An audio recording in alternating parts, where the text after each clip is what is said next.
Hey guys, I downloaded this model from the Sketchfab. It was a blend file, so I opened it. As you can see here, it's only one object. So let's quickly separate this. Press tab and select any one of the vertex. Ctrl L. Press P on the keyboard. Then by click on loose parts. So what it will do is it will separate all the parts. I want to import this in Maya, so I will export it as FBX. Then I import it into Maya.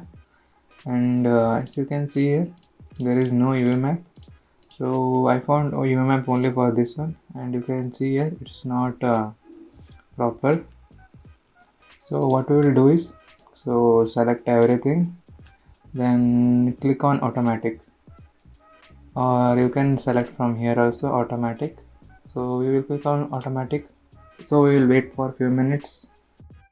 It's done, and let's see what happened. I think model was UV map before, so every UVs are showing properly. That's all for this video. If you guys found any other way, let me know in the comments. I hope this was helpful. Thank you for watching. See you guys next time.